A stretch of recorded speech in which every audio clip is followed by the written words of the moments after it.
Thanks, Dennis, for taking time to talk to us. I know you might be pretty busy heading into fight week. It's no secret that you wanted the rematch against Jaime Munguia after what happened in Mexico, and it never happened.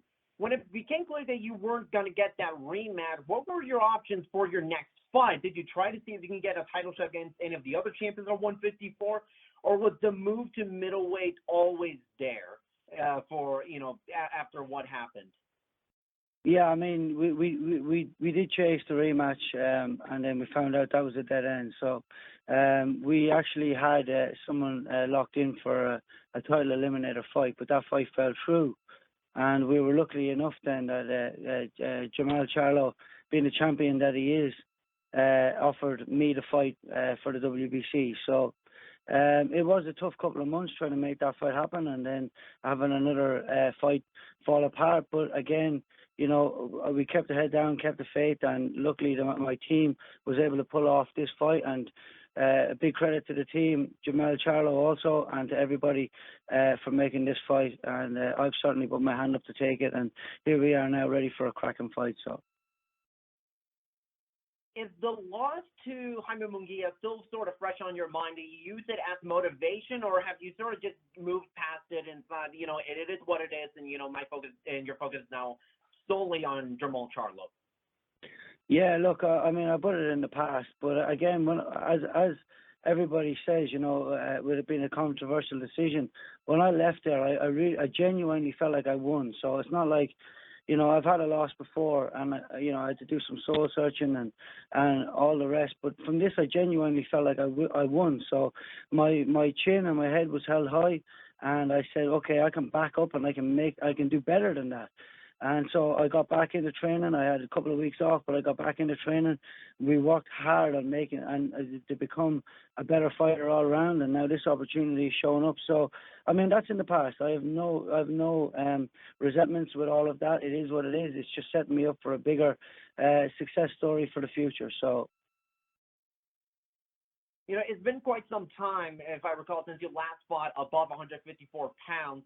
Heading into this training camp, is there sort of something different that's been being done to sort of get accustomed back to 160 pounds compared to when you were just solely focused on being at 154?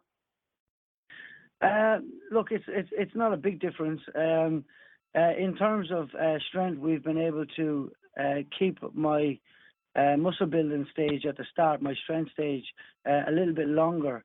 But we had a lot of time for this fight, so we actually were able to keep that going. We gained another kilo of muscle, and then that's all I need, because now it's really about not having to dehydrate so much. I'm very good at doing it, and I can still perform very well. But I've always wondered, do I punch as hard as I used to when I was middleweight or super middleweight before? And on Saturday night, we're going to find out. I'm excited. Thanks, Dennis. Best of luck this Saturday. Thank you. All righty, ladies and gentlemen, as a reminder, if you have any questions, please press *1 on your telephone keypad. Again, if you have any questions, please press *1 on your telephone keypad. And our next question is going to come from Hans Demistode with Round by Round. Hans, your line is now open. Hey, Dennis, how you doing? Good, thanks, mate. All right. First thing I wanted to ask you was, obviously about the Munguia fight. What I wanted to know is it more difficult to, get past the loss that everybody believes that you won, or is it easier to, take a loss that you felt like, okay, I can go back to the drawing board and I can get better? But with the Munguia fight, so many people felt that you won. It's just like, damn, how do I go back and get better when I already should be a champion right now? Yeah, I mean, it's a good question. But the thing about me is I'm very goal-orientated, and my goal was always to be world champion. And even when they announced and still in the ring, even then my head was booming with there's a lot of positive can come from this, because, my goal of being world champion, it never, for me, I felt like this may actually, even though I didn't get the decision here, this may actually set me up for bigger and better.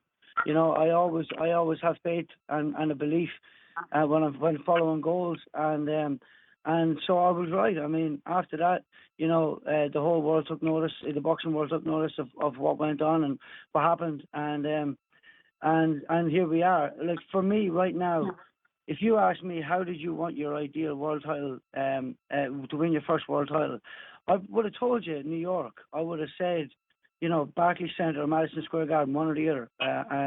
I would have said with all my family and friends there. It's a 6-hour flight from Ireland. I would have said with everybody, with a good team around me, like I've got. Everything right now is exactly as I would have wanted it to be. So you know what? A little bump in the road down in Mexico set me up for something greater. You watch Saturday night, you'll see that I'll be taking this with everything I've got. Gotcha. Now my follow-up question would be, do you see any similarity between the two? Obviously, there's two different weight classes, but they are a little bit similar in size. I believe they're both the same height. They both are really big punchers. So do you see any similarities, or are they just like two completely different sorts of fighters?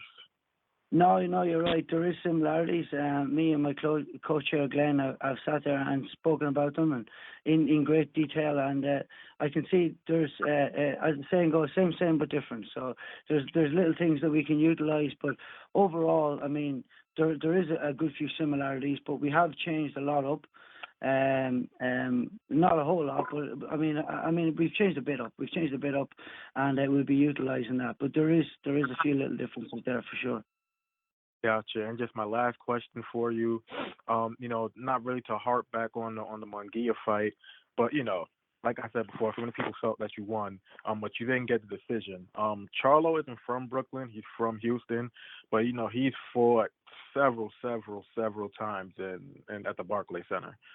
Do you kind of feel with the way that you were treated in the Munguia fight that you kind of have to probably be a little bit more aggressive than you naturally are, or do you feel that you'll get a fair shake in terms of a decision over here?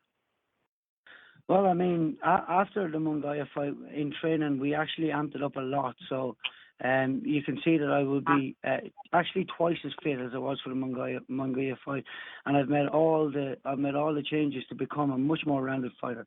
This is Hurricane 3.0 right now. So I've put so much work in to even get to this point right now, to be finished all the hard work and to be in table week. I'm actually proud of myself, and I've never said that before. The amount of work that I put into this, blood, sweat, and tears to become a better fighter, I'm already proud of myself. So going in here Saturday night is going to be good for me. But again, with the Munguia fight, I put it behind me in that. But you know what? I still get tagged in posts like all the time about how they reckon I've won and how the people themselves. The most common thread in terms of messages was, Dennis, I'm Mexican. I was up for Jamie Munguia that fight, but I felt you beat him. So it was a little bit heartbreaking every now and again when I seen that after I put that to rest in my mind. But you know what? That spurred me on to go train harder every time that happens. So it sparks something in me every time I get tagged in those things, and I channel that energy into my training. So on Saturday night, you will see that difference in me, no doubt. Gotcha. Thank you, man. I really appreciate it. And